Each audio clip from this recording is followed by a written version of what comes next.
let the ceiling crack among the picture fades. Remember this band?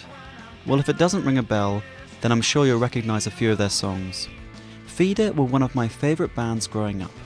I followed them religiously. The funny thing was, I didn't bump into as many fans who liked this band as much as me. They could produce some really heavy rock numbers, but were also known for their catchy and memorable ballads. The band originally consisted of Grant Nicholas, Takahiros and John Lee, who played drums with the band from their formation to his death in early 2002. Mark Richardson took up the sticks for the band from 2002 to 2009. Grant wrote all the songs for the band and was the real driving force behind their success. Taka had a great presence on stage, and given that he was Japanese, I think it added a different element to other bands. The drummers of the bands were also very lively. Both John and Mark had their own styles. John was pretty laid back and steady. Mark was just an animal, but also an incredibly tight and solid performer. Feeder never really made it to arena-sized audiences, but they did come close. I used to think that they were so underrated as a band, but now on reflection, I can see why they never made it mega famous. Grant was a great songwriter, and that's where he shined. As an audience speaker and entertainer, well, he wasn't Dave Grohl, who can say and do some pretty amazing stuff in front of massive audiences. Maybe that's why I liked Grant so much. I mean, I was very shy and introverted. I guess I could relate to him more than other bands. This band has released 9 albums in total, and you can see the evolution of the band with their sound, style and appearance. My first experience of the band was when my brother came into my bedroom whilst I was waking up and he put on Buck Rogers with some serious volume. I was like, who is this band?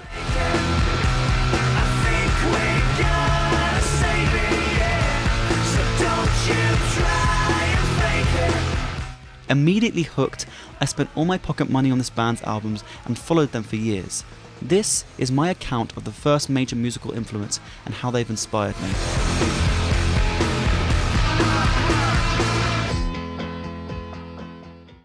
Swim was released in '96. It was like a mini album with some amazing tunes like Sweet 16 and Descend. I wasn't a huge fan of their main single Stereo World. The music video was just them rocking up in an elevator. They had a very heavy sound and were up for making noise. My favourite songs? WIT,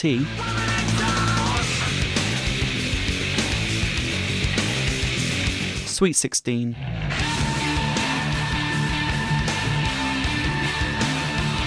and Descend.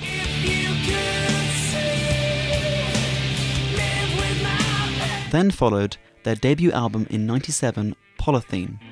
I loved the first song, Polythene Girl. Their singles Crash and Cement were starting to merge the heavier sound with a more melodic and pop song structure. The videos are just random, fun, artistic art, which actually works really well with the songs. However, most hardcore Feeder fans still hold High as one of Feeder's best songs ever.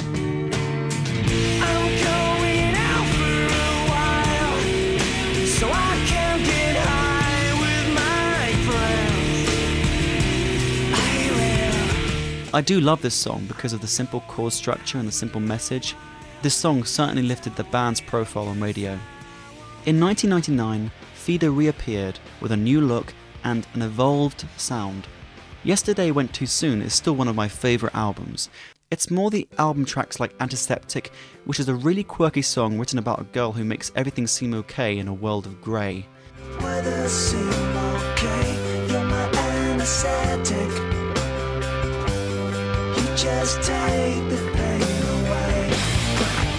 Tinseltown is a really good moody song about living in a town with limited artificial perspectives on life and full of people not following their dreams. Tinseltown, here in Tinseltown, it's pulled you down. And So Well is a great number, which while I'm not absolutely sure what the song means, I feel it expresses the hopelessness of growing older and being able to do nothing about it. It's gonna break, gonna crack, gonna fall down and smash, paralyze, oxidize, feel it's drifting apart. It's gonna break, gonna crack, it's gonna fall down and smash. The singles such as Insomnia and Yesterday Went Too Soon were starting to get more awareness from people. Meanwhile, whilst the band were having moderate success, the band's indie label, Echo, really needed Feeder to come up with a hit, and that's exactly what happened next. 2001 saw an incredible rise for the band with their first hit single, Buck Rogers, which Grant originally wrote for another band, but he was told it was too good and should be used on Feeder's next album. Echo Park is what most people remember about Feeder. The whole album is a perfect balance between the ingenious, quirky rock songs that make Feeder and their catchy radio hits.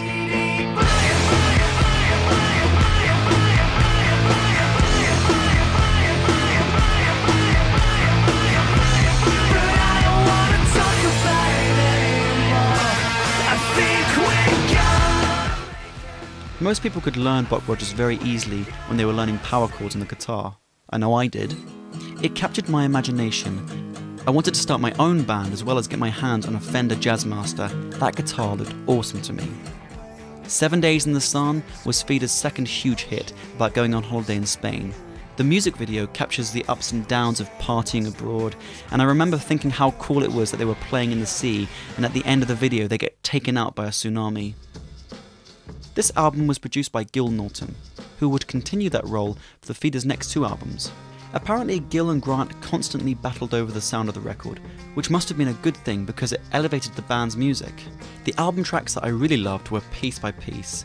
With that simple guitar and drum riff working together, it's a brilliant track. Children playing at my feet, see the smiles on our streaming faces. We Can't Rewind, which I thought could easily have been their third single rather than Turn, which is a great track, but I don't think it was a single. This is our time, we can rewind, our place to shine out. Tell All Your Friends was a great song, which would go into this catchy, awesome chorus. Till I see this house and the pale blue skies with golden fields that will burn your eyes. So let's take a drive. Under the Weather was a really heavy pop song with a great dirty guitar sound running through the verse and a brilliant climactic chorus.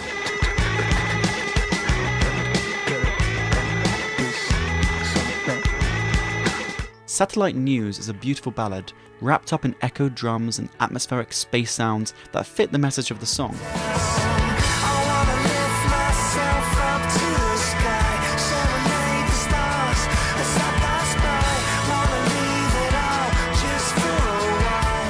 All in all, this album has just everything to offer a pop rock fan, and it was the most successful album to date.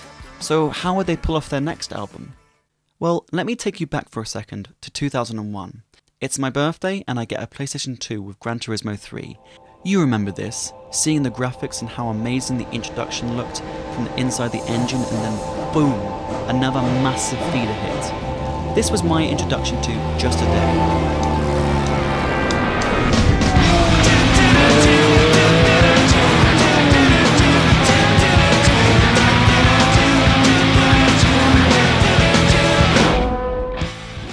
That simple guitar riff with that edgy rocky sound mixed with an incredible chorus.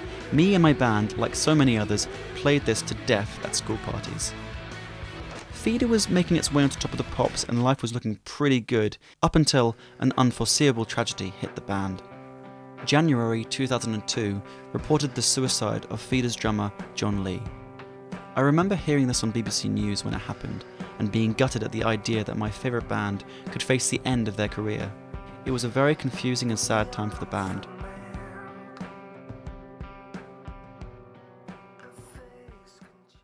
Despite the great loss, Feeder came back with another great album. This time, the tilt was more on the melodic side, which I loved. Songs like Just the Way I'm Feeling, Comfort in Sound, Forget About Tomorrow were showing a more mainstream sound of Feeder. They did have some heavy songs like Come Back Around and Godzilla, which were great. Obviously, a lot of the songs were bound to have a reflection on the passing of their previous drummer, whom now had been replaced by Mark Richardson. I know a lot of the older fans were put off by this album, but it did open up a much bigger following and more success for the band. There were some ingeniously written songs here. I'd almost say that this was when Grant was at his best in terms of songwriting. My favourites again were the album tracks consisting of Quick Fade, I guess your mother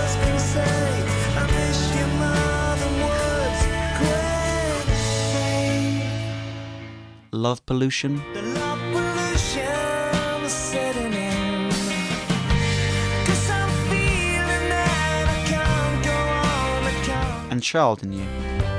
Where the skies are blue brings back the child in you. The singles were very consistent with some of my all-time favourites, like Just the Way I'm Feeling, Love in, love out, find the feeling. Comfort in Sound, Comfort in sound, it's all around. Ease back the strain. and Find a Colour. 'Cause now I can see that I love all the things that you do with each day, and it feels so damn good. It's just another one of those albums that you could listen to all the way through and be taken on a journey. Catchy, thought-provoking pop songs with a quirky edge. This album kept Feeder in the public eye and proved that they weren't over yet. Pushing the Senses was the album I couldn't wait for in 2005. I remember getting it from the record shop and waiting in anticipation whilst putting the CD into my CD player. The first song, Feeling a Moment, was a great start. It was a huge sound. Once again, I was more captivated by songs like Tender, which I still play on piano by the way. Can watch you break and shatter. Pilgrim Soul, which was really the only rock song on the album. Say,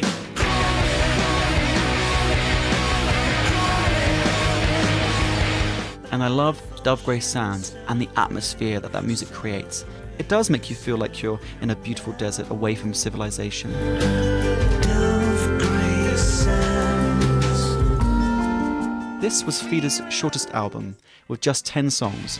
It wasn't my favourite Feeder album, and again, old Feeder fans felt like they were selling out. But Grant always was a great pop songwriter. I think that he explored that more in this album. Pushing the Senses hadn't sold quite as well as the previous two, but I still hold it as a solid listening experience. Between 2005 and 2008, I was exposed to a lot of music by my friends, and so Feeder began to fall off my radar. When I did get my hands on Silent Cry, I wasn't blown away by it. The album had some good tunes like Miss You, which is a really heavy number, I miss you.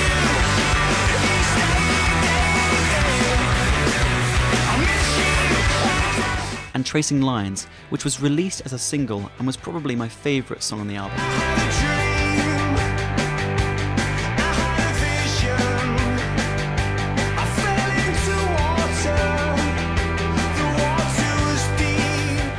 We Are the People had a very interesting video, but as a song, I wasn't a fan.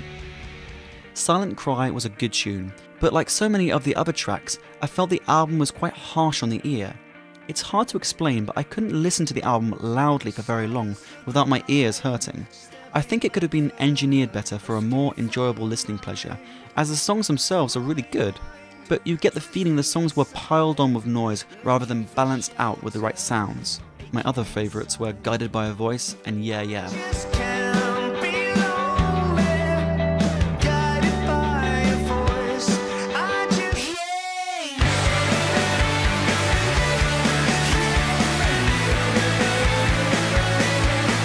To be honest, after Silent Cry, I stopped following Feeder. They had finished their contract with their label and were now free to sign with anyone. Over the next 4 years, they brought out Renegades and Generation Freak Show. I only listened to some of these tunes online, but I didn't love them enough to buy the album. I felt that there was a flaw in Grant's writing, and Mark had left the band to join his former band Skunk Anansie. Grant recently released his first solo album, Yorktown Heights, which I haven't heard much about yet, but I'm looking forward to hearing Grant write and perform acoustic songs again. Most people have this band that they loved growing up, and for me, Feeder was that band. They helped inspire me to write rock songs and ballads in my band. Yesterday Went Too Soon, Echo Park and Comfort and Sound are the ones I recommend having on CD. So thanks for watching, and please tell me what your favourite Feeder songs are and why. See you next time, guys.